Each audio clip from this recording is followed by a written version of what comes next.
சற்று முன் கிடைக்கப்பெற்ற மிக மிக முக்கியமான செய்தி ஒன்று வெளியாகியிருக்கு. அதாவது உச்சகட்ட கோபத்தில் இருக்கும் ஸ்டாலின். தாவேகா கட்சியின் சார்பாக விஜய் அவர்கள் 2 மாநாடு மற்றும் ஒரு பிரச்சாரம் ஆகியவற்றை நடத்தி முடித்திருக்கிறார். ஸ்டாலின் அவர்கள் விஜயின் பிரச்சாரத்திற்கு ரசிகர்கள் மட்டும்தான் செல்வார்கள் என நினைத்து கொண்டிருந்த வேளையில், ரசிகர்களையும் தாண்டி மக்கள் கூட்டம் கூட்டமாக விஜய் அவர்களின் பிரச்சாரத்திற்கு சென்றது. காலை 8 மணி முதல் இரவு 12:30 மணி வரை மக்கள் கூட்டம் அலைமோதியது. இதை பார்த்து ஸ்டாலின் அவர்களுக்கு கண்ணீர் வரும் அளவிற்கு ஆய்விட்டதென சொல்லப்படுகிறது. திருச்சி என்பது திமுகவின் கோட்டை என்று சொல்லப்பட்டு வந்தாலும் தற்போது விஜய் அந்த கோட்டையை பிடித்தது மிகவும் வருத்தத்தில் இருப்பதாக ஸ்டாலின் என சொல்லப்படுகிறது. அதாவது அன்பில் மகேஷ் பொய்யாமொழி மற்றும் KN நேரு போன்றவர்களின் கோட்டையாக இருப்பதுதான் திருச்சி.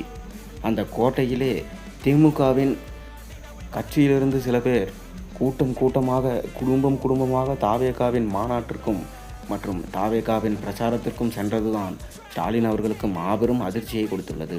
வருகிற 2026 சட்டமன்ற தேர்தலில் தாம் வெற்றியடைந்து விடுவோம், 200 தொகுதிகளில் தாம் வெற்றியடைந்து விடுவோம் என வியூகம் வகுத்து வரும் ஸ்டாலின் அதை சுக்குநூறாக்கிய இந்த திருச்சியில் நடந்த பிரச்சாரம் சற்று ஸ்டாலின் மற்றும் திமுகவினருக்கு கலக்கத்தையும் பின்னடைவையும் ஏற்படுத்தியிருக்கிறது.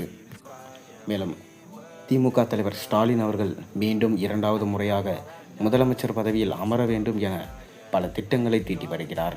ஆனால் அதை தவிடுபொடியாக்கும் விதமாக விஜய் செய்த செயல் மிகவும் வருத்தத்தை அவருக்கு ஏற்படுத்தியுள்ளது. தொடர்ந்து அமைச்சர்களான KN நேரு, அன்பில் மகேஷ் போன்ற முக்கிய அமைச்சர்கள் மீது ஸ்டாலின் அவர்கள் மிகவும் கடும் கோபத்தில் இருப்பதாக சொல்லப்படுகிறது. காரணம், திருச்சி கைவிட்டு போனதுதான்.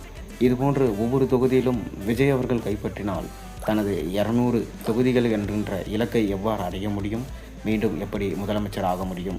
கலைஞர் அவர்கள் கூட தொடர்ந்து 2 முறை முதலமைச்சராக இருந்ததில்லை. அந்த சாதனையை தான் நிகழ்த்த வேண்டும். அனைத்து அமைச்சர்கள் மற்றும் அனைத்து முக்கியமான அதிகாரிகள் முன்பும் ஸ்டாலின் அவர்கள் பெருமைப்பட வேண்டும் என நினைப்பது கடைசியில் கனவாக போய்விடுமோ என ஸ்டாலின் உச்சகட்ட கோபத்தில் இருப்பதாக தெரிய வந்திருக்கிறது. நீங்கள் இது என்ன நினைக்கிறீங்க?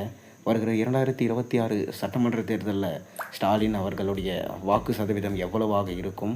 மேலும் தாவேகா அவங்க திமுகவை வீழ்த்தி வெற்றி அடைவார்களா? உங்கள் கருத்துக்களை மறக்காமல் கீழே கமெண்ட்டில் பதிவிடுங்க.